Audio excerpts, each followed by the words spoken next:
ഇന്ത്യയിലെ പ്രധാനമന്ത്രി ഒരു വിദേശ രാജ്യത്ത് അപമാനിക്കപ്പെട്ടു.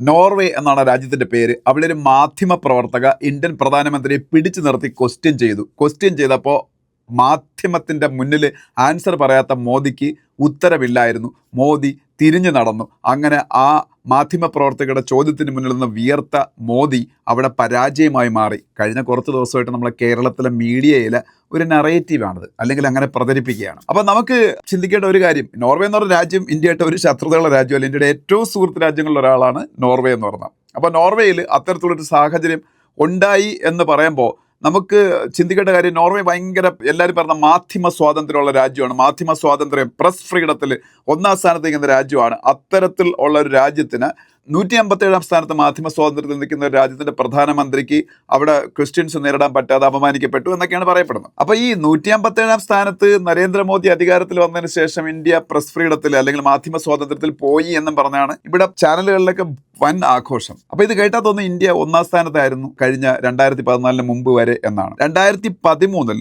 മൻമോഹൻ സിംഗ് ഇന്ത്യയുടെ പ്രധാനമന്ത്രി സ്ഥാനത്ത് നിന്ന് പുറത്താവുമ്പോൾ, അല്ലെങ്കിൽ 2013 പുറത്തായാലും 14 പുറത്താവുന്നത്, 13 വരെയാണല്ലോ അദ്ദേഹത്തിന്റെ ഒരു ഭരണകാലം. 14 തുടക്കത്തിൽ മെയ് ആകുമ്പോഴത്തേക്ക് അദ്ദേഹം ഇന്ത്യയുടെ ഭരണത്തിന് പോയ ആ 13 ഇന്ത്യയുടെ പ്രസ് ഫ്രീഡം റാങ്കിങ് എത്രയാണെന്ന് അറിയാമോ? 140. 179 രാജ്യങ്ങളുടെ കൂട്ടത്തിൽ 140 സ്ഥാനത്തായിരുന്നു മൻമോഹൻ സിംഗ് ഇന്ത്യയുടെ ഭരണത്തിൽ നിന്ന് പുറത്തു പോകുന്ന ആ ഒരു വർഷം. അതിന് തൊട്ടുമുമ്പുള്ള വർഷം ഇന്ത്യയുടെ മാധ്യമ സ്വാതന്ത്ര്യത്തിൽ റാങ്ക്, ഈ പ്രസ് ഫ്രീഡം ഇൻഡെക്സിൽ ഇന്ത്യയുടെ റാങ്ക്. അതിന് മുമ്പ് 10 വർഷം അദ്ദേഹം ഭരിക്കുമ്പോൾ ഏതാണ്ട് എല്ലാ വർഷവും ഇത് തന്നെയായിരുന്നു റാങ്ക് എന്ന് പറയുന്നത്. 130, 140 ആ റേഞ്ചിൽ.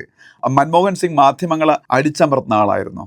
ഒരിക്കലും അല്ലായിരുന്നല്ലോ. അപ്പോൾ അന്നും ഈ നോർവേയൊക്കെ തന്നെ ഒന്നാം സ്ഥാനത്ത് നിൽക്കുന്ന. അപ്പോൾ ഈ പറഞ്ഞ ഇൻഡെക്സുകൾ, എനിക്ക് മാധ്യമ സ്വാതന്ത്ര്യം ഇന്ത്യയിൽ ഒട്ടും കുറവ് മൻമോഹൻ സിംഗിന്റെ കാലത്തോ അല്ലെങ്കിൽ അതിനുശേഷം മോദിയുടെ കാലത്തോ ഉണ്ടെന്ന് എനിക്ക് തോന്നുന്നില്ല. സകല മാധ്യമങ്ങൾ ഇന്ത്യൻ പ്രധാനമന്ത്രിയെയും അല്ലെങ്കിൽ കേരളത്തിലെ മുഖ്യമന്ത്രിയൊക്കെ അവർക്ക് ഇഷ്ടമുള്ള വാക്കുകൾ ഉപയോഗിച്ച് ആക്ഷേപിക്കുന്നതൊക്കെയാണ് ഞാൻ പലപ്പോഴും കണ്ടിട്ടുള്ളത്. പലപ്പോഴും എനിക്ക് തോന്നിയിട്ടുള്ള മാധ്യമ സ്വാതന്ത്ര്യം കുറച്ച് കൂടുതലാണ്. എന്നിട്ടും ഇന്ത്യയുടെ റാങ്ക് മൻമോഹൻ സിംഗ് ഭരിക്കുന്ന സമയത്ത് 140, മോദി ഭരിക്കുന്ന സമയത്ത് 157. വലിയ വ്യത്യാസം വന്നിട്ടില്ല. ഏതാണ്ട് ഒരേപോലത്തെ ഒരു റാങ്കാണ്. അപ്പോൾ അതെന്തുകൊണ്ടാണ്? വെസ്റ്റേൺ രാജ്യങ്ങളിൽ ഇത്തരത്തിലുള്ള കുറെ ഇൻഡെക്സുകൾ ഉണ്ടാക്കി വെക്കാറുണ്ട്. ഇതിൽ അമേരിക്കയുടെ റാങ്ക് 64 അറിയണം. അമേരിക്കയുടെ റാങ്ക് 64 ആണ്. അമേരിക്കയുടെ റാങ്ക് മോശമാണ്. അമേരിക്ക സാധാരണ അവരോരോ ഇൻഡെക്സുകളിലൊക്കെ അവരുടെ റാങ്ക് നോക്കുകയാണെന്നുണ്ടെങ്കിൽ ഈ പ്രസ് ഫ്രീഡം ഇൻഡെക്സിൽ അല്ലെങ്കിൽ മാധ്യമ സ്വാതന്ത്ര്യ സൂചികയിൽ അവരുടെ റാങ്ക് 64. അത് മോശമാണ് സത്യത്തിൽ. പക്ഷേ ഈ റാങ്കുകൾക്കൊക്കെ എന്തെങ്കിലും ഒരു പ്രാധാന്യം ഞാൻ കൊടുക്കുന്നില്ല. കാരണം ഹാപ്പിനെസ് ഇൻഡെക്സ്, സന്തോഷ സൂചിക, അതിൽ ഇന്ത്യയെക്കാളും മുന്നിലാണ് പാകിസ്ഥാനും ശ്രീലങ്കയും. ഈ പാകിസ്ഥാനും ശ്രീലങ്കയും ഇന്ത്യയെക്കാളും മുന്നിൽ നിൽക്കുന്ന സമയത്ത്, അതുപോലെ ബംഗ്ലാദേശും, ഈ 3 രാജ്യങ്ങളും വേൾഡ് ബാങ്കിന്റെയും IMFന്റെയും സഹായത്തിലാണ് മുമ്പോട്ട് പോയിക്കൊണ്ടിരിക്കുന്നത്. എസ്പെഷ്യലി IMFന്റെ സഹായത്തിൽ. അവരുടെ 3 പേരുടെയും കയ്യിൽ ഇടയ്ക്ക് സമയത്ത് ഇറക്കുമതി ചെയ്യാനുള്ള 5 പൈസ പോലും ഇല്ലായിരുന്നു. ഏറ്റവും വേഴ്സ്റ്റ് കണ്ടീഷൻ ശ്രീലങ്കയുടെ ആയിരുന്നു. നമുക്കറിയാം, ശ്രീലങ്കയിൽ പെട്രോൾ പമ്പിൽ പെട്രോൾ പോലും കിട്ടാൻ ഇല്ലാത്തൊരു സമയം ഉണ്ടായിരുന്നു.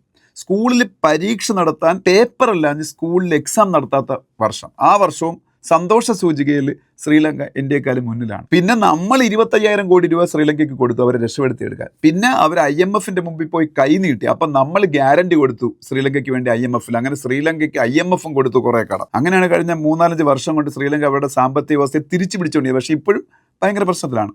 പാകിസ്ഥാൻ്റെ കാര്യമാണെങ്കിൽ പറയേണ്ട. പാകിസ്ഥാൻ്റെ പ്രൈം മിനിസ്റ്റർ ഒരു സമയത്ത് പറഞ്ഞു, ഒരു 2 വർഷം മുമ്പ്, ചായപ്പൊടി ഇറക്കുമതി ചെയ്യാൻ പൈസ ഇല്ലാത്തതുകൊണ്ട് ഒരു നേരം ചായ കുടിച്ചാൽ മതി. സംശയമുണ്ടെങ്കിൽ ഗൂഗിളിൽ സെർച്ച് ചെയ്തു. അപ്പോഴും ഈ പറഞ്ഞ പാകിസ്ഥാൻ ഇപ്പോഴും അവർ IMFിൽ നിന്ന് കടമെടുത്താണ് അവരും അവരുടെ ഓരോരോ സാമ്പത്തിക ആവശ്യങ്ങൾ നിറവേറ്റിക്കൊണ്ടിരിക്കുന്നത്. ഇറക്കുമതി ചെയ്യാനുള്ള പൈസയൊന്നും ഇല്ലാത്തതുകൊണ്ട്. ഇന്ത്യക്ക് IMFിൽ നിന്ന് 5 പൈസ കടമെടുക്കുന്ന ഒരു ശീലമില്ല കഴിഞ്ഞ കുറേ വർഷങ്ങളായിട്ട്. പക്ഷേ സന്തോഷ സൂചികയിൽ നമ്മൾ ഇവർക്കൊക്കെ പിന്നിൽ. ഇനി ഹങ്കർ ഇൻഡെക്സ്, ഈ രാജ്യങ്ങളിലെല്ലാം പട്ടിണിയാണ്. അവർക്ക് പിന്നീട് ഇറക്കുമതി ചെയ്യാനുള്ള പൈസയില്ല, ഗോതമ്പ് പൊടി മേടിക്കാൻ പോലും ഉള്ള പൈസയില്ല, ഈ അവസ്ഥയാണ്. പക്ഷേ ഹങ്കർ ഇൻഡെക്സിലും ഇവരൊക്കെ നമ്മളെക്കാളും പലപ്പോഴും മുന്നിലായിരിക്കും. അപ്പോൾ ഈ ഇൻഡെക്സുകൾക്കൊക്കെ എന്തെങ്കിലും ഒരു അർത്ഥമുണ്ടെന്ന് എനിക്ക് തോന്നുന്നില്ല. പിന്നെ മാധ്യമ സ്വാതന്ത്ര്യത്തിൻ്റെ ഇൻഡെക്സിൻ്റെ കാര്യം ഞാൻ പറഞ്ഞല്ലോ. ഏത് പാർട്ടി ഭരിക്കുന്ന സമയത്തും, വാജ്പേയി ഭരിക്കുന്ന സമയത്തും മൻമോഹൻ സിംഗ് ഭരിക്കുന്ന സമയത്തും ഒക്കെ ഇതാണ് ഇന്ത്യയുടെ റാങ്ക് എന്ന് പറയുന്നത്. അല്ല പുതുതായിട്ട് സംഭവിച്ചല്ല ഈ 157 എന്ന് പറഞ്ഞ റാങ്ക്. ആദ്യം മനസ്സിലാക്കുക. പിന്നെ ഇന്ത്യയെ പിന്നീട് അല്ലെങ്കിൽ ഇന്ത്യയുടെ പ്രധാനമന്ത്രിയെ അപമാനിച്ചോ എന്നുള്ള ക്വസ്റ്റ്യൻ. ഇന്ത്യയുടെ പ്രൈം മിനിസ്റ്റർ മോദിക്ക് ഇവിടെ നിന്ന് ഈ 5 രാജ്യങ്ങളിലേക്കുള്ള ട്രാവലിംഗ് സ്റ്റാർട്ട് ചെയ്യുമ്പോൾ UAEയിലോട്ടും സ്വീഡനിലോട്ടും നെതർലാൻഡ്സിലോട്ടും നോർവേയിലേക്കും തിരിച്ചു വരുന്ന വഴിയിൽ ഇറ്റലിയിലും ഈ 5 രാജ്യങ്ങളിലേക്കുള്ള യാത്ര അദ്ദേഹം സ്റ്റാർട്ട് ചെയ്യുമ്പോൾ അദ്ദേഹത്തിന് കിട്ടിയിരുന്ന അന്താരാഷ്ട്ര അവാർഡുകളുടെ എണ്ണം 30 ആയിരുന്നു. പക്ഷേ ഈ യാത്ര പൂർത്തിയാക്കിയപ്പോൾ അത് 33 ആയി. സ്വീഡൻ്റെ ആ രാജ്യം കൊടുക്കുന്ന ഏറ്റവും ഹയസ്റ്റ് ഓണർ അത് പ്രൈം മിനിസ്റ്ററിന് ഈ ട്രിപ്പിൽ Swedish prime minister, Swedish king ഓങ് ആണ്ടാണ് അത് സമ്മാനിച്ചു. അത് കഴിഞ്ഞ് നോർവേയുടെ നോർവേ ആണല്ലോ ഇപ്പോഴത്തെ പിന്നീട് വിവാദം എന്ന് പറഞ്ഞത്. നോർവേയിൽ വെച്ചാണ് മോദിയെ അപമാനിച്ചെന്ന് ആണല്ലോ പറഞ്ഞത്. പക്ഷെ നോർവേയുടെ ഹയസ്റ്റ് ഓണർ, മറ്റൊരു രാജ്യത്തിന്റെ തലവന് കൊടുക്കുന്ന ഹയസ്റ്റ് ഓണർ, അത് അമേരിക്കയുടെ ഒക്കെ പ്രസിഡന്റുമാർക്കാണ് സാധാരണ കൊടുക്കുന്നത്, അത് മോദിക്ക് കഴിഞ്ഞ ദിവസം ഒരു സമ്മാനിച്ചു. ആ ഓണറിന്റെ പേര് ഞാൻ ഇപ്പൊ പറഞ്ഞുതരാം. ഗൂഗിൾ ജെമിനിയാണ് എൻ്റെ ഉള്ളത്. Grand cross of the royal Norwegian order of merit. Grand cross of the royal Norwegian order of merit. ഇതാണ് നോർവേയുടെ വിദേശ രാഷ്ട്ര തലവന് കൊടുക്കുന്ന ഏറ്റവും വലിയ അവാർഡ്. അത് മോദിക്ക് കഴിഞ്ഞ ദിവസം ഒരു സമ്മാനിച്ചു. അപ്പോൾ അവർ അപമാനിക്കുകയായിരുന്നു. അതുപോലെ തന്നെ അതിനുശേഷം അദ്ദേഹത്തിന് ഇപ്പോൾ UN നിന്ന് ഒരു അവാർഡും കൂടെ കിട്ടുന്നുണ്ട്. UN ഏജൻസിയായ FAO, food and agriculture organisation, ഇന്നലെ ആണ് അവാർഡ് ഡിക്ലെയർ ചെയ്തത്. ഇന്നത്തെ പത്രങ്ങളിലെല്ലാം ഉണ്ട്. അത് മാതൃഭൂമി എന്ന് പറഞ്ഞ മലയാളം പത്രത്തിൽ ഉൾപ്പെടെ അത് കണ്ടു.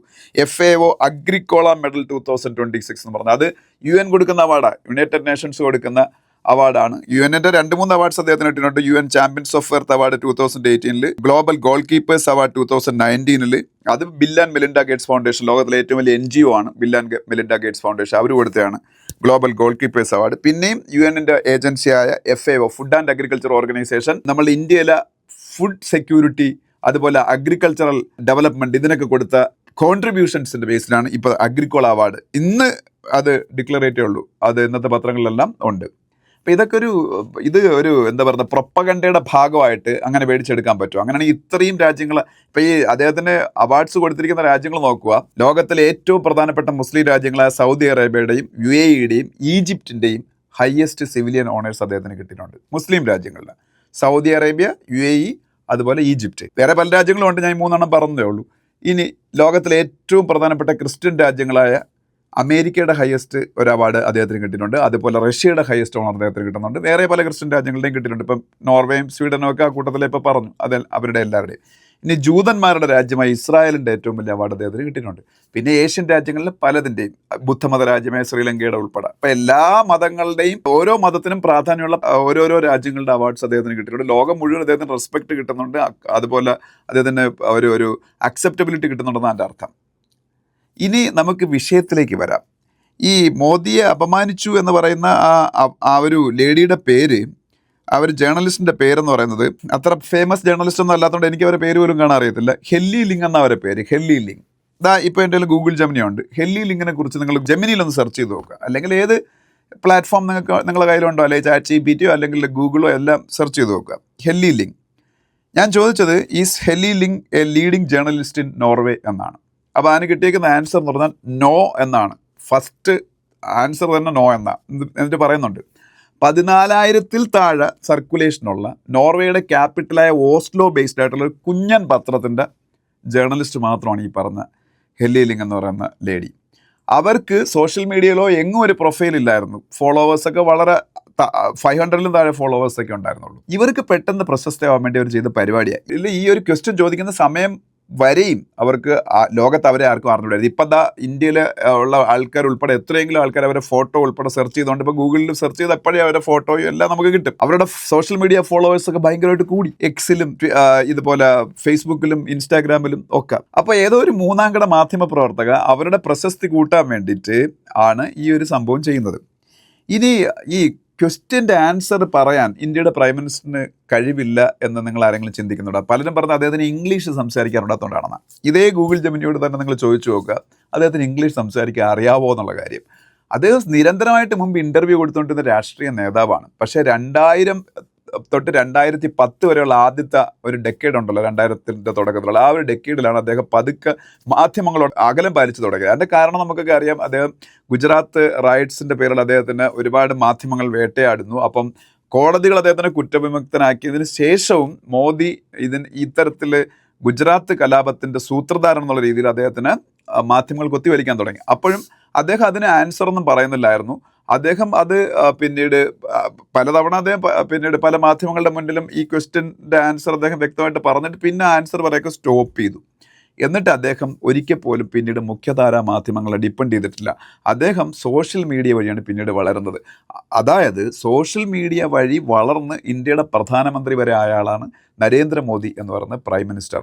അതുകൊണ്ട് തന്നെ അദ്ദേഹത്തിന് പിന്നീട് ബോധ്യപ്പെട്ടു മാധ്യമങ്ങൾ അവരുടെ നെഗറ്റീവ് പബ്ലിസിറ്റി, നെഗറ്റീവ് അജണ്ടകൾക്ക് മുന്നിൽ നിന്നുകൊടുക്കേണ്ട ആവശ്യമില്ല.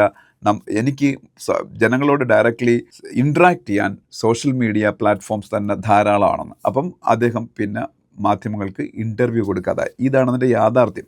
ഇംഗ്ലീഷ് എന്ന് പറയുന്ന സംഭവം, ഇപ്പോൾ ഇംഗ്ലീഷ് അറിഞ്ഞൂടെന്ന് വെച്ചാൽ G20, G7, BRICS, Shanghai cooperation organisation, UN, അതുപോലെ എത്രയെങ്കിലും ഓർഗനൈസേഷൻസ്, ബിംസ്റ്റെക്ക്, ഇതൊക്കെ സാർക്കും ഉണ്ടായിരുന്നു. ഇപ്പോൾ സാർക്ക് ഡിഫങ്ക്റ്റ് ആണ്. ഇതുപോലുള്ള ഒരുപാട് ഓർഗനൈസേഷൻസിൽ പോയി നൂറുകണക്കിന് രാഷ്ട്ര നേതാക്കളുമായിട്ട് ഇൻട്രാക്ട് ചെയ്യുന്ന ഇന്ത്യയുടെ പ്രൈം മിനിസ്റ്ററിന് ഇംഗ്ലീഷ് സംസാരിക്കാൻ അറിഞ്ഞൂടാ എന്ന് ആരെങ്കിലും പറഞ്ഞിട്ട് നിങ്ങളത് വിശ്വസിച്ചാൽ നിങ്ങൾ അത്രയും നിഷ്കളങ്കരെന്നാണ് എൻ്റെ അർത്ഥം. കാര്യം ഇംഗ്ലീഷ് സംസാരിക്കാൻ നന്നായിട്ട് അറിയാവുന്ന ഒരു ലീഡറിന് മാത്രമേ ഗ്ലോബൽ വേദികളിൽ പോയിട്ട് നിന്ന് ഇവരോട് എല്ലാം ഇൻട്രാക്ട് ചെയ്യാൻ പറ്റുള്ളൂ നിരന്തരമായിട്ട്. അതില്ലാതെ സംസാരിക്കുന്നവരുണ്ട്. ഇപ്പം സി ജിൻപിങ് ഒക്കെ ചൈനീസ് ഭാഷയിൽ സംസാരിക്കുന്ന കൂടെ ഒരു ട്രാൻസ്ലേറ്ററും വെച്ചിട്ടുണ്ട്.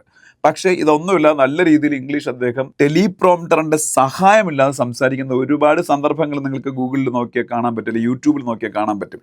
ഓപ്പറേഷൻ സിന്ദൂറിന് തൊട്ട് മുമ്പായിട്ട് ബീഹാറിലെ ഒരു ഇലക്ഷൻ പ്രചരണ വേദിയിൽ അദ്ദേഹം ഹിന്ദിയിൽ സംസാരിച്ചുകൊണ്ട് പെട്ടെന്ന് ഹിന്ദിയിൽ നിന്ന് മാറി ഇംഗ്ലീഷിലേക്കായി അദ്ദേഹത്തിൻ്റെ സംസാരം. അതിൻ്റെ കാരണം ലോകം കേൾക്കാനായിരുന്നു. നമ്മളെ ഓപ്പറേഷൻ സിന്ദൂർ ഉടനെ നടത്തും, അതിന് ഇന്ന കാരണങ്ങളുണ്ട്, നമ്മളെ ശത്രുവിനെ നമ്മൾ എവിടെ പോയി ഒളിച്ചിരുന്നാലും നമ്മൾ അറ്റാക്ക് ചെയ്ത് ഇല്ലാതാക്കുമെന്ന് ഇംഗ്ലീഷിൽ അദ്ദേഹം കുറേ നേരം സംസാരിക്കുന്നുണ്ട്. അതല്ലാതെ എത്രയോ വേദികളിൽ ഇംഗ്ലീഷ് സംസാരിക്കുന്ന വീഡിയോസ് നമുക്ക് യൂട്യൂബിൽ അവൈലബിൾ ആണ്. പക്ഷേ ടെലിപ്രോംപ്റ്റേഴ്സ് ഇൻ്റർനാഷണൽ വേദികളിൽ യൂസ് ചെയ്യാറുണ്ട്. ഇപ്പോൾ US കോൺഗ്രസ്സിൽ സംസാരിക്കുന്ന സമയത്ത് ടെലിപ്രോംപ്റ്റർ യൂസ് ചെയ്ത് അത് സംസാരിക്കാറുണ്ട്. US കോൺഗ്രസ്സിൽ പോയി നമ്മളെ വായിൽ നിന്നൊരു തെറ്റായ വാക്കുപോലും വീഴാൻ പാടില്ല. അവിടെയൊക്കെ ഓൾമോസ്റ്റ് എല്ലാ വേൾഡ് ലീഡേഴ്സും ടെലിപ്രോംപ്റ്റേഴ്സ് യൂസ് ചെയ്ത ഇംഗ്ലീഷ് മാതൃഭാഷയായിട്ടുള്ള ലീഡേഴ്സ് ഉണ്ടല്ലോ. യൂറോപ്പിലെ പല രാജ്യങ്ങളിൽ ഇംഗ്ലീഷാണല്ലോ മാതൃഭാഷ, അല്ലെങ്കിൽ ഓസ്ട്രേലിയയിൽ ഇംഗ്ലീഷാണ് മാതൃഭാഷ. അപ്പോൾ ഓസ്ട്രേലിയയുടെ പ്രൈം മിനിസ്റ്റർ അമേരിക്കയുടെ കോൺഗ്രസ്സിൽ പോയി സംസാരിക്കേണ്ടി വന്നാലും അദ്ദേഹം ഇംഗ്ലീഷ് അറിയാവുന്ന, ഇംഗ്ലീഷ് മാതൃഭാഷ ആളാണെങ്കിൽ അദ്ദേഹം ടെലിപ്രോംപ്റ്റർ യൂസ് ചെയ്ത് സംസാരിക്കും. കാരണം അത്രയും വലിയൊരു വേദിയിൽ ഒരു തെറ്റായിട്ടുള്ള വാക്ക് പോലും, ലോക കാര്യങ്ങളെക്കുറിച്ചാണ് പറയേണ്ട, ഡിപ്ലോമസിയിൽ ഒരു തെറ്റ് വേർഡ് നമ്മൾ അറിയാതെ വായിന്ന് വന്നു പോയാൽ പോലും ലോകം മുഴുവനും നമ്മൾ ആ രാജ്യത്തിനെതിരാവും. അപ്പോൾ ഒരു തെറ്റും സംഭവിക്കാൻ പാടില്ല. അതുകൊണ്ട് ടെലിപ്രോംപ്റ്റേഴ്സ് യൂസ് ചെയ്ത് തന്നെ ഇംഗ്ലീഷ് ഏറ്റവും നന്നായിട്ട് അറിയാവുന്ന ഇംഗ്ലീഷ് മാതൃഭാഷയായിട്ടുള്ള വേൾഡ് ലീഡേഴ്സ് പോലും ഇൻ്റർനാഷണൽ വേദികളിൽ സംസാരിക്കുന്നത്. ഇലക്ഷൻ പ്രചരണ യോഗത്തിൽ അവർ ഒരു ടെലിപ്രോംപ്റ്ററിന് സഹായമില്ലാതെ ഇഷ്ടമുള്ള രീതിയിൽ സംസാരിക്കാം. ഇത് പാർലമെൻറ്റാണ്, അമേരിക്കൻ പാർലമെൻറ്റ് ആണ് അമേരിക്കൻ കോൺഗ്രസ് എന്നൊക്കെ അറിയപ്പെടുന്നത്. അല്ലെങ്കിൽ വേറൊരു രാജ്യത്തിൻ്റെ പാർലമെൻറ്റിൽ പോയെന്ന് സംസാരിക്കുമ്പോഴൊക്കെ ടെലിപ്രോംപ്റ്ററിന് സഹായത്തോടെ സംസാരിക്കുള്ളൂ ഏത് രാജ്യം. അതുപോലെ ഇപ്പോൾ ഡൊണാൾഡ് ട്രംപുമായിട്ട് ഇപ്പം നരേന്ദ്രമോദിയുടെ ഒരു ഫോമൽ ടോക്ക് നടക്കുന്ന കരുതിക്കോ, ഒരു ഫേസ് ടു ഫേസ് ടോക്ക്. അപ്പോഴും ഇംഗ്ലീഷ് അറിയാമെങ്കിലും രണ്ട് സൈഡിലും ട്രാൻസ്ലേറ്റേഴ്സിനെ വയ്ക്കും മിക്ക സന്ദർഭങ്ങളിലും. അങ്ങനെ ട്രാൻസ്ലേറ്റേഴ്സിനെ വയ്ക്കുന്നത് എന്തിനാ? അത് ഈ പറഞ്ഞ കാര്യമാണ്. ഒരു വേർഡ് പോലും അത്ര ആക്യുറേറ്റ് ആയിരിക്കണം സംസാരിക്കുന്നത്. നമ്മൾ എത്ര പിന്നീട് പണ്ഡിതനൊന്നും ആയിരിക്കത്തില്ലല്ലോ ഒരു പ്രൈം മിനിസ്റ്റേഴ്സും. ഭാഷാ പണ്ഡിതന്മാരായിട്ടുള്ള പ്രൈം മിനിസ്റ്റേഴ്സ് ഇന്ത്യക്ക് റെയറായിട്ടേ ഉണ്ടായിട്ടുള്ളൂ. ഹിന്ദി ഭാഷാ പണ്ഡിതനായിരുന്നു വാജ്പേയി എന്ന് പറയുന്നത്, അല്ലെങ്കിൽ ഇംഗ്ലീഷിൽ വലിയ കമാൻഡുള്ള ലീഡറായിരുന്നു ജവഹർലാൽ നെഹ്റു എന്ന് പറയുന്നത്. പല ഭാഷകളിൽ പണ്ഡിതനായിട്ടുള്ള ഒരു പ്രൈം മിനിസ്റ്റർ ആയിരുന്നു PV നരസിംഹറാവു എന്ന് പറയുന്നത്. അദ്ദേഹം ബഹുഭാഷാ പണ്ഡിതനായിരുന്നു. ബാക്കി എല്ലാ പ്രൈം മിനിസ്റ്റേഴ്സ് ഹംബിൾ ബാക്ക്ഗ്രൗണ്ടിൽ നിന്നൊക്കെ വന്ന ആൾക്കാരാണ്. അവർ പണ്ഡിതന്മാരല്ല, അവർക്ക് നോർമൽ ഇംഗ്ലീഷ് സംസാരിക്കാൻ അറിയാവുള്ളൂ. അപ്പോൾ അവർ ഉപയോഗിക്കുന്ന ഒരു വാക്ക് തെറ്റിപ്പോയാൽ അത് ആ രണ്ട് രാജ്യങ്ങളുടെ റിലേഷൻഷിപ്പിൻ്റെ ഇടയിൽ ചിലപ്പോൾ എന്തെങ്കിലുമൊക്കെ ബുദ്ധിമുട്ടുകൾ സൃഷ്ടിച്ചേക്കാം. അതുകൊണ്ടാണ് ഇംഗ്ലീഷിൽ അത്യാവശ്യം കമാൻഡുള്ള ആൾക്കാരും ട്രാൻസ്ലേറ്റേഴ്സ്, ദ്വിഭാഷികളെയൊക്കെ യൂസ് ചെയ്താണ് പലപ്പോഴും സംസാരിക്കുന്നത്. അത് കുറച്ചുകൂടെ ഫോമലായിട്ട് സംസാരിക്കാൻ വേണ്ടിയാണ് അത്തരത്തിൽ ചെയ്യുന്നത്. അപ്പോൾ എന്തായാലും പ്രൈം മിനിസ്റ്റർ ഇംഗ്ലീഷിൽ വിവരമില്ലാത്ത ആളാണെന്ന് ഞാൻ വിചാരിക്കുന്നില്ല. ഇനി അപമാനിച്ചതാണ് എന്ന് തന്നെ ഇരിക്കട്ടെ, ഈ മാധ്യമപ്രവർത്തക അപമാനിച്ചതാണെങ്കിൽ അപമാനിക്കപ്പെടുന്നത്, ഇപ്പം അതിനുശേഷം വേറൊരു കാര്യം നടന്നു. നോർവേയിലെ തന്നെ ഒരു പത്രത്തിൽ ഒരു കാർട്ടൂൺ വന്നു. ആ കാർട്ടൂണിൽ ഇന്ത്യയുടെ പ്രൈം മിനിസ്റ്ററിനെ ഒരു സ്നേക്ക് ചാമറായിട്ട് അല്ലെങ്കിൽ പാമ്പാട്ടിയായിട്ട് ചിത്രീകരിക്കുന്ന ഒരു കാർട്ടൂണാണ് വന്നത്. ഈ സ്നേക്ക് ചാമർ അല്ലെങ്കിൽ പാമ്പാട്ടിയായിട്ട് ചിത്രീകരിക്കുന്ന ഒരു കാർട്ടൂൺ വരുമ്പം അത് പ്രൈം മിനിസ്റ്ററിനെയാണോ അത് യഥാർത്ഥം അവർ ഉദ്ദേശിച്ചേക്കുന്നത്? അവർ ഇന്ത്യക്കാരെയാണ് ഉദ്ദേശിച്ചേക്കുന്നത്? ചിന്തിക്കുന്നവന് മനസ്സിലാവും. ഇതിന് വേറൊരു എക്സാമ്പിൾ ഞാൻ പറഞ്ഞുതരാം. ഇന്ത്യ 1963 റോക്കറ്റ് ആദ്യമായിട്ട് ലോഞ്ച് ചെയ്യുന്ന. അന്ന് പ്രൈം മിനിസ്റ്റർ ജവഹർലാൽ നെഹ്റു ആണ്. ഒരു സാധാരണ റോക്കറ്റ് ലോഞ്ചിങ് പരീക്ഷണം നടത്തി. അന്നും പാശ്ചാത്യ മാധ്യമങ്ങൾ പലതും പാമ്പാട്ടികളുടെ നാടായ ഇന്ത്യ റോക്കറ്റ് പരീക്ഷണം നടത്തുന്ന രീതിയിലാണ് തലക്കെട്ട് കൊടുത്തത്. അമേരിക്കൻ മാധ്യമങ്ങൾ ഉൾപ്പെടെ 1960കളിൽ ഇന്ത്യ ആദ്യത്തെ ഒരു വളരെ ചെറിയ രീതിയിൽ റോക്കറ്റ് പരീക്ഷണമൊക്കെ നടത്തി. ആ റോക്കറ്റിന്റെ പല ഭാഗങ്ങളും സൈക്കിളിലൊക്കെയാണ് വെച്ച് കെട്ടിക്കൊണ്ട് പോയതെന്നൊക്കെ നമ്മൾ പലപ്പോഴും കേട്ടിട്ടുണ്ട്. ISRO എല്ലാ ശാസ്ത്രജ്ഞന്മാരൊക്കെ ലോഞ്ച് ചെയ്യാൻ വേണ്ടി. ഇനി അതിനുശേഷം 2014 ഒരു സംഭവം നടന്നു, മാർസ് ഓർബിറ്റർ മിഷൻ എന്ന് പറയുന്ന സംഭവം. 2013 അവസാനം മൻമോഹൻ സിംഗ് ഗവൺമെൻറ്റാണ് ചെയ്തത് മാർസ് ഓർബിറ്റർ മിഷൻ ചെയ്തത്. മംഗൾയാൻ എന്ന് നമ്മൾ കേട്ടിട്ടുണ്ടല്ലോ, മാർസിൽ നമ്മൾ പോയ ആ ഒരു പരിപാടി, മാർസ് ഓർബിറ്റർ മിഷൻ മംഗൾയാൻ എന്ന പേരിൽ മൻമോഹൻ സിംഗ് ഗവൺമെൻറ്റാണ് ചെയ്തത്. 2014 അതങ്ങ് മാർസിൽ എത്തിയത്. മംഗൾയാൻ പേടകം അങ്ങ് മാർസിൽ എത്തിയപ്പോൾ ഇന്ത്യയുടെ പ്രൈം മിനിസ്റ്റർ ആയിട്ട് മോദി വന്നു. 2014 മോദി വന്ന് 2-3 മാസമാകത്തേ ഉള്ളൂ. അപ്പം മോദിയോട് അമേരിക്കയ്ക്കോ അല്ലെങ്കിൽ ഏതെങ്കിലും രാജ്യങ്ങൾക്കോ ഒന്നും ശത്രുതയൊന്നും ഇല്ല. കാര്യം ഇത് മൻമോഹൻ സിംഗിന്റെ കാലത്ത് ഇത് ലോഞ്ച് ചെയ്തത്. ഇദ്ദേഹം പ്രൈം മിനിസ്റ്റർ ആയിട്ട് വന്നപ്പോഴാണ് ഇത് സഞ്ചാരപഥം എല്ലാം താണ്ടി അങ്ങ് മാർസിൽ എത്തിയെന്നേ ഉള്ളൂ ഈ മംഗൾയാൻ പേടകം. പക്ഷേ ന്യൂയോർക്ക് ടൈംസ് എന്ന് പറഞ്ഞ പത്രം അപ്പോൾ കാർട്ടൂൺ കൊടുത്ത കാർട്ടൂൺ എന്താണെന്ന് അറിയാമോ? കൊടുത്ത കാർട്ടൂൺ ലോകത്തിലെ ഏറ്റവും വലിയ ശക്തിമത്തായ രാജ്യങ്ങൾ അവരാണല്ലോ ഈ സ്പേസ് ക്ലബിലുള്ളത്, ബഹിരാകാശ ക്ലബിലുള്ളത്. റഷ്യയും അമേരിക്കയും ഫ്രാൻസും ചൈനയും ബ്രിട്ടനും ഒക്കെ. അവിടേക്ക് ഒരു ഇന്ത്യക്കാരൻ തലയിൽ കെട്ടൊക്കെ കെട്ടി ഒരു മുണ്ടൊക്കെ ഉടുത്ത് മടക്കി കുത്തി ഒരു പശുവിനെയൊക്കെ പിടിച്ച് വന്ന് നോക്ക് ചെയ്യുന്നു. അതാരെ ആക്ഷേപിച്ച ന്യൂയോർക്ക് ടൈംസ്? അതൊരു റേസിസ്റ്റ് ആക്ഷേപമാണ്, അതൊരു വംശീയ അധിക്ഷേപമാണ്. അതായത് ഇന്ത്യക്കാരെന്ന് പറഞ്ഞാൽ ഇത് ഈ വെറും പട്ടിണി പാവങ്ങളായ സ്നേക്ക് ചാമേഴ്സ്, പാമ്പുകളെയൊക്കെ ഇങ്ങനെ ഈ പറഞ്ഞ നൃത്തം ചെയ്യിപ്പിക്കുന്ന പാമ്പാട്ടികളുടെയും കുറെ പശുവിനെയൊക്കെ വളർത്തുന്ന കുറച്ച് ദരിദ്രരായ ഗ്രാമീണരുടെയൊക്കെ നാടാണ്. അവർക്ക് ഈ പറഞ്ഞ സംഭവം എന്നൊക്കെ പറഞ്ഞാൽ അപ്രാപ്യമായിരുന്നു. പക്ഷെ അവന്മാർ വന്നിപ്പോൾ നോക്ക് ചെയ്ത് തുടങ്ങി എന്നുള്ള രീതിയിൽ റേസിസ്റ്റ് ആയിട്ടുള്ളൊരു ഇതാണ് ഈ. പക്ഷേ ഇത് ഭയങ്കര ഒരു ബാക്ക്ലാഷ് വന്നു ആ കാർട്ടൂണിനെതിരെ. അങ്ങനെ ന്യൂയോർക്ക് ടൈംസ് അവസാനം ക്ഷമാപണം നടത്തി. അതും നിങ്ങൾക്ക് നെറ്റിൽ അവൈലബിൾ ആണ് ആ ന്യൂസ് എല്ലാം. ന്യൂയോർക്ക് ടൈംസ് ആ കാർട്ടൂണിൻ്റെ പേരിൽ പിന്നെ 2014 തന്നെ ക്ഷമാപണം നടത്തുന്നുണ്ട്, മാപ്പ് പറയുന്നുണ്ട്. അപ്പം അതേ ഒരു ആറ്റിറ്റ്യൂഡാണ് ഇന്നും നോർവേയിലൊക്കെ പത്രങ്ങളും, അല്ലെങ്കിൽ അതവിടുത്തെ ആ കാര്യത്തിൽ നോർവേയിലെ ഗവൺമെൻറ് ഒന്നും ഉത്തരവാദിയല്ല. അവിടുത്തെ ഏതെങ്കിലും പത്രക്കാരെ അവർക്ക് ഭയങ്കര പ്രസ് ഫ്രീഡം എന്നല്ലേ പറയുന്നത്, മാധ്യമ സ്വാതന്ത്ര്യം. ഒരു പത്രം പ്രൈം മിനിസ്റ്ററിനെ പാമ്പാട്ടിയായിട്ട് ചിത്രീകരിച്ച് ഇത് ചെയ്യുന്നു എന്ന് പറയുമ്പം അത് ഒരിക്കലും പ്രൈം മിനിസ്റ്ററിനെ അല്ലത്. പ്രൈം മിനിസ്റ്ററിനോട് വ്യക്തിപരമായിട്ടുള്ളൊരു വിദ്വേഷം അവർക്കൊന്നുമില്ല. അത് നമ്മളുടെ രാജ്യത്തിൽ ജനങ്ങൾ അത്തരത്തിൽ ആണ് എന്നുള്ള റേസിസ്റ്റ് ആയിട്ടുള്ളൊരു ഒരു ഡെപ്പിക്ഷനാണ് ഇന്ത്യക്കാരെ കുറിച്ചുള്ള. അപ്പം ഞാൻ ഇന്ന് ഇപ്പോൾ ഒരു ചാനലിൻ്റെ പേരൊന്നും ഞാൻ പറയുന്നില്ല, ഒരു ചാനലിലെ ഒരു അടുപ്പുകൂട്ടി ചർച്ച കണ്ടത്. അതിൻ്റെ പേര് ഔട്ട് ഓഫ് ഫോക്കസ് എന്ന് അങ്ങനെ എന്തോ ആണ്. അതിലൊരു മാധ്യമപ്രവർത്തനം എന്ന് പേരുള്ള മനുഷ്യൻ, എനിക്ക് പേരൊന്നും അറിയത്തില്ല. കാര്യം എനിക്ക് അവരെക്കാളും അത്യാവശ്യം ഈ പറഞ്ഞ ന്യൂസും അനാലിസിസ് ചെയ്യാനുള്ള കഴിവൊക്കെ ഉണ്ടെന്ന് ഞാൻ വിശ്വസിക്കുന്നു. കാര്യം അത്ര വിവരക്കേട് അതിൽ പറഞ്ഞത്. നോർവേ പോലുള്ള രാജ്യത്ത്, ഇത്രയും മാധ്യമ സ്വാതന്ത്ര്യമുള്ള ഒരു രാജ്യത്ത് പോയി കഴിഞ്ഞാൽ ഇംഗ്ലീഷ് പോലും അറിയാത്ത ഇന്ത്യയുടെ പ്രധാനമന്ത്രി ടാർഗറ്റ് ചെയ്യപ്പെടുന്ന അറിഞ്ഞുകൂടായിരുന്നോ? ഇതിൽ നിന്ന് രക്ഷപ്പെടാനുള്ള മാർഗം നോർവേ ഒഴിവാക്കിയാൽ മതിയായിരുന്നു, അല്ലെങ്കിൽ സ്വീഡനൊക്കെ ഒഴിവാക്കിയാൽ മതിയായിരുന്നതാണ്. അപ്പോൾ ഇതിൽ എനിക്ക് തോന്നിയൊരു കോമഡി, ഈ നോർവേ യൂറോപ്യൻ യൂണിയനിലൊരു മെമ്പർ കൺട്രി അല്ല. നമുക്കിപ്പോൾ യൂറോപ്യൻ യൂണിയനുമായിട്ട് സ്വതന്ത്ര വ്യാപാര കരാറുണ്ട്, ഫ്രീ ട്രേഡ് എഗ്രിമെൻ്റ് ഉണ്ട് യൂറോപ്യൻ യൂണിയനുമായിട്ട്. അപ്പോൾ യൂറോപ്യൻ യൂണിയനുള്ള രാജ്യങ്ങളിലാണ് മോദി ഇപ്പോൾ പോയത്, നോർവേ ഒഴിച്ച്. ബാക്കി നെതർലാൻഡ്സിൽ അദ്ദേഹം പോയി, ഇറ്റലി പോയി, അതുപോലെ തന്നെ സ്വീഡനിലും പോയി. ഇത് 3 യൂറോപ്യൻ യൂണിയനിലെ രാജ്യങ്ങളാണ്. അപ്പോൾ ഇന്ത്യയും യൂറോപ്യൻ യൂണിയനുമായിട്ട് ഇപ്പോൾ സ്വതന്ത്ര വ്യാപാര കരാറുണ്ടായി. അദ്ദേഹം ആദ്യം പോയത് എവിടെയാണ്? UAE-യിലാണ്. UAE-ആയിട്ട് ഓൾറെഡി 2022-23 കാലഘട്ടത്തിൽ തന്നെ ഇന്ത്യ സ്വതന്ത്ര വ്യാപാര കരാർ ഉണ്ടാക്കിയിട്ടുണ്ട്. പിന്നെ പോയത് രാജ്യങ്ങൾ, ബാക്കി യൂറോപ്യൻ രാജ്യങ്ങൾ, അവിടെ എല്ലാ രാജ്യങ്ങളുമായിട്ട് നമുക്ക് സ്വതന്ത്ര വ്യാപാര കരാറുണ്ട്. യൂറോപ്യൻ യൂണിയനുള്ള സ്വീഡൻ, നെതർലാൻഡ്സ്, ഇറ്റലി, ഈ 3 രാജ്യങ്ങളായിട്ട് ഇന്ത്യക്ക് സ്വതന്ത്ര വ്യാപാര കരാറുണ്ട്.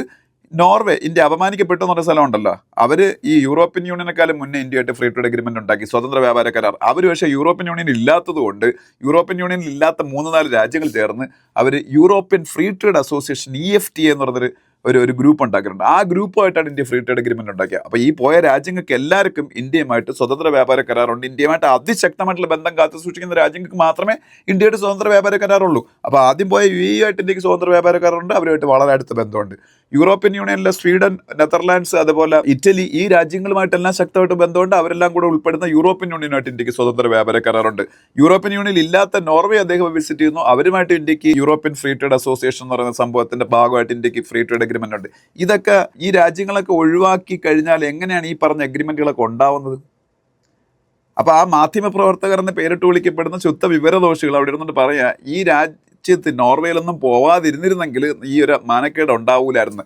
ഈ നോർവേയിലൊക്കെ പോയി പോകുന്നത് കൊണ്ടാണ് നമുക്ക് ഇത്തരത്തിലുള്ള കരാറുകൾ ഉണ്ടാക്കിയെടുക്കാൻ പറ്റുന്നത്. ഈ കരാറുകളൊക്കെ കഴിഞ്ഞ 2-3 വർഷത്തിനകത്ത് വെച്ചാൽ ഉണ്ടാക്കിയേക്കുന്നത്. അതിൻ്റെ കൂടെ ഹിന്ദുവിൽ കഴിഞ്ഞ 2-3 ദിവസം മുമ്പ് ഒരു എഡിറ്റോറിയൽ വന്നു. ആ എഡിറ്റോറിയലിൽ പറയുന്നതെന്ന് വെച്ചാൽ ഇന്ത്യയുടെ കയറ്റുമതി കഴിഞ്ഞ 2-3 മാസമായിട്ട് കൂടിക്കൊണ്ടിരിക്കുക. പക്ഷേ ഹിന്ദു ഉൾപ്പെടെ അതിനു മുമ്പ് വിചാരിച്ചിരുന്നതും അവരെഴുതിക്കൊണ്ടിരുന്നതും ഇന്ത്യയുടെ കയറ്റുമതി കുറയാൻ പോയാണെന്ന. കാര്യം എന്താ? ഈ ഗൾഫ് ക്രൈസിസ്, ഈ പറഞ്ഞ ഇറാനും ഇസ്രായേലും ഒക്കെയുള്ള യുദ്ധം മൂലം കുറയുമെന്നാ കരുതുക. ഇതിന് മുമ്പേ തൊട്ടേ കഴിഞ്ഞ 1 വർഷമായിട്ട് കുറയുമെന്ന് പറഞ്ഞ കാര്യം, ഡൊണാൾഡ് ട്രംപ് ഇന്ത്യക്ക് മുകളിൽ കുറേ അധിക ചുങ്കം ഏർപ്പെടുത്തി, അധിക തീരുവ. അയാൾ ഓപ്പറേഷൻ സിന്ദൂർ അയാളാണ് അവസാനിപ്പിച്ചതെന്ന് നമ്മൾ സമ്മതിക്കാത്തത് കൊണ്ട് ആ ഒരു പേഴ്സണൽ ആയിട്ടുള്ള ഗ്രഡ്ജിൻ്റെ പേരിൽ ഇന്ത്യക്ക് മുകളിൽ 50% ടാക്സ് ചുങ്കം ഏർപ്പെടുത്തി. അന്ന് എല്ലാവരും പറഞ്ഞു ഇന്ത്യക്ക് ഏറ്റവും കൂടുതൽ കയറ്റുമതി US-ലേക്കാണ്, അതുകൊണ്ട് തകർന്നു ഇനിയല്ലാന്ന്. പക്ഷെ എന്ത് സംഭവിച്ചെന്ന് അറിയാമോ? ഇന്ത്യ ഇതുപോലെ ഞാൻ ഇപ്പോൾ പറഞ്ഞ നോർവേ ഉൾപ്പെടുന്ന യൂറോപ്യൻ ഫ്രീ ട്രേഡ് അസോസിയേഷനായിട്ട് സ്വതന്ത്ര വ്യാപാര കരാറുണ്ടാക്കി, 27 രാജ്യങ്ങൾ ഉൾപ്പെടുന്ന യൂറോപ്യൻ യൂണിയനുമായിട്ട് ഫ്രീ ട്രേഡ് അഗ്രിമെന്റ് ഉണ്ടാക്കി, സ്വതന്ത്ര വ്യാപാര കരാറുണ്ടാക്കി, ന്യൂസിലാൻഡുമായിട്ടുണ്ടാക്കി, ഓസ്ട്രേലിയയുമായിട്ടുണ്ടാക്കി, UAE-യുമായിട്ടുണ്ടാക്കി, പിന്നെ സ്വതന്ത്ര വ്യാപാര കരാറൊന്നും ഇല്ലാത്ത പല രാജ്യങ്ങളുമായിട്ടുള്ള ബന്ധം കൂടുതൽ ദൃഢമാക്കി. എന്നിട്ട് അമേരിക്കയിലേക്ക് എക്സ്പോർട്ടിൽ ബുദ്ധിമുട്ട് നേരിട്ടപ്പോൾ പുതിയ മറ്റ് ഡെസ്റ്റിനേഷൻസിലേക്ക് എക്സ്പോർട്ട് നമ്മൾ ചെയ്യാൻ തുടങ്ങി. ഇപ്പം ദാ ഈ യുദ്ധത്തിൻ്റെ വേളയിൽ പോലും കഴിഞ്ഞ മാസവും ഇന്ത്യയുടെ എക്സ്പോർട്ട് ഗ്രോ ചെയ്യുക ചെയ്തത്, തൊട്ട് മുന്നിലത്തെ മാസത്തെ അപേക്ഷിച്ച്. മാർച്ചിനെ അപേക്ഷിച്ച് ഏപ്രിലിൽ എക്സ്പോർട്ട് ഗ്രോ ചെയ്തു, ഫെബ്രുവരി അപേക്ഷിച്ച് മാർച്ചിൽ എക്സ്പോർട്ട് ഗ്രോ ചെയ്തു. കഴിഞ്ഞ ഒരു വർഷമായിട്ട് അമേരിക്കയുടെ ഈ പ്രശ്നം മൂലം നമുക്ക് തിരിച്ചടി നേരിടുമെന്ന് കരുതിയിട്ട് നമുക്ക് ഓരോ മാസവും നമ്മളുടെ എക്സ്പോർട്ട് കയറ്റുമതി ഗ്രോ ചെയ്യായിരുന്നു. ഇതാണ് നയതന്ത്രം എന്ന് പറഞ്ഞത്. ഇതിനാണ് പ്രധാനമന്ത്രിക്ക് ലോകം മുഴുവൻ കറങ്ങി നടക്കുന്നത്. അപ്പോൾ എനിക്കിപ്പോൾ ചാപ്പ എല്ലാവരും കുത്തി തന്നിട്ടുണ്ട്, ഞാൻ സംഖ്യയാണ് അല്ലെങ്കിൽ മോദിയുടെ സപ്പോർട്ടറാണ്, നല്ല കാര്യങ്ങൾ ചെയ്താൽ നല്ലതെന്ന് ഞാൻ പറയും. ഇപ്പോൾ നാളെ VD സതീശൻ കേരളത്തിൻ്റെ ചീഫ് മിനിസ്റ്റർ നല്ല കാര്യം ചെയ്താലും നല്ലതെന്ന് പറയും ഉറപ്പായിട്ടും. പിണറായി വിജയൻ ഗവൺമെൻറ് ചെയ്ത നല്ല കാര്യങ്ങളെക്കുറിച്ച് ഞാൻ പല വീഡിയോസ് ഈ യൂട്യൂബിൽ ചെയ്തിട്ടിട്ടുണ്ട്. അപ്പോൾ നല്ല കാര്യങ്ങൾ ചെയ്യുമ്പോൾ നല്ല കാര്യങ്ങളെന്ന് പറയും. ഒരാവശ്യമില്ലാതെ നമ്മളുടെ പ്രൈം മിനിസ്റ്റർ നമ്മൾ കുറ്റപ്പെടുത്തുക, കഴിഞ്ഞ കുറേ വർഷങ്ങളായിട്ടുള്ള ഓരോ ഗവൺമെൻറ്റുകളെയും താരതമ്യം ചെയ്തിട്ട് എക്കണോമിക് ഗ്രോത്തിൻ്റെ കാര്യത്തിൽ ഏറ്റവും കൂടുതൽ കാര്യങ്ങൾ ചെയ്തതും അതിൻ്റെ റിസൾട്ട് ഉണ്ടായതുമായിട്ടുള്ള ഗവൺമെൻറ്റാണ് ഇപ്പം കഴിഞ്ഞ 12 വർഷമായിട്ട് ഇന്ത്യ ഭരിക്കുന്ന ഗവൺമെൻറ് നേരത്തെ. എനിക്ക് 100% സംശയമില്ലാത്ത കാര്യമാണ്. അതിനുള്ള ഡേറ്റാസായി. ഹിന്ദു എന്നൊക്കെ പറഞ്ഞ പത്രം പക്ക ആൻറ്റി മോഡി പിന്നീട് പത്രമാണ്. എന്നിട്ട് പോലും അവർക്ക് സമ്മതിക്കേണ്ടി വരുന്നു ഈ കാര്യങ്ങളൊക്കെ. അവരെഴുതിയ എഡിറ്റോറിയൽ അത് അവൈലബിൾ ആണ്, ഓൺലൈനിൽ ഈ പത്രം അവൈലബിൾ ആണ്. നിങ്ങൾക്ക് കഴിഞ്ഞ 2-3 ദിവസമാകത്തേ ഉള്ളൂ ഇന്ത്യയുടെ എക്സ്പോർട്ട് ഗ്രോത്തിനെ കുറിച്ച് അവരെഴുതിയ എഡിറ്റോറിയൽ. കമൻഡബിൾ ജോബാണ് ഗവൺമെൻറ് എന്നാണ് പറഞ്ഞത്. അല്ലെങ്കിൽ നമുക്ക് എന്ന് ഈ യുദ്ധം കൊണ്ട്, അല്ലെങ്കിൽ അമേരിക്കയുടെ ഡൊണാൾഡ് ട്രംപ് ഇന്ത്യക്കെതിരെ ഏർപ്പെടുത്തിയ അധിക ചുങ്കം കൊണ്ട് ഒക്കെ നമ്മളെ കയറ്റുമതി ഭയങ്കര ഇടിയണ്ടേ? ഒന്നും ഇടിഞ്ഞിട്ടില്ല. ഇന്നും ഇപ്പം നമ്മൾ പെട്രോളിൻ്റെ ഡീസലിൻ്റെയൊക്കെ വില കൂട്ടുമെന്ന് പറയുമ്പം അതിന് എത്രയോ മുമ്പ് മറ്റ് പല രാജ്യങ്ങളും പലതവണ പെട്രോളിൻ്റെ ഡീസലിൻ്റെ വില കൂട്ടി. അവരുടെ വ്യാപാര രംഗം, അവരുടെ സാമ്പത്തിക രംഗം വലിയ തകർച്ചയിൽ അല്ലെങ്കിൽ വലിയ പ്രതിസന്ധിയുടെ വക്കിലാണ്. നമുക്ക് അത്ര വലിയ പ്രതിസന്ധിയൊന്നുമില്ല. അത് നന്നായിട്ട് നമ്മളുടെ സാമ്പത്തിക രംഗമൊക്കെ നമ്മളുടെ ഗവൺമെൻറ് മാനേജ് ചെയ്യുന്നുണ്ടാണ്. ഇന്ത്യയിലെ ബാങ്കുകളെല്ലാം വൻ ലാഭത്തിലാണ്. അപ്പോൾ ഇത് നല്ല കാര്യം ചെയ്യുമ്പോൾ ഞാൻ നല്ലതെന്ന് പറയും. അപ്പോൾ അതിന് ഇപ്പം ഏത് പാർട്ടി ആയിരുന്നാലും, അപ്പോൾ അത് ഇപ്പോഴും മോദിയുടെ കാര്യത്തിൽ ഞാൻ അത് പറയും. അതിനിപ്പം കേരളക്കാർക്ക് ഒരു പൊതു സ്വഭാവമുണ്ട്, മോദിയെക്കുറിച്ച് അല്ലെങ്കിൽ മോദി ഗവൺമെൻറ്റിനെ കുറിച്ച് നല്ലത് പറഞ്ഞാൽ അവരെ മാക്സിമം താറടിക്കുക എന്നുള്ളത്. അതെനിക്ക് വിഷയമല്ല. ഞാനിനിയും ഈ പറഞ്ഞ മോശം കാര്യം അവരുടെ ഭാഗത്തുനിന്നുണ്ടാകുമ്പോൾ അതും പറയും. അപ്പോൾ ഇതാണ് ഈ ഒരു വിഷയത്തിൽ എനിക്ക് പറയാനുള്ള കാര്യം എന്ന് പറയുന്നത്.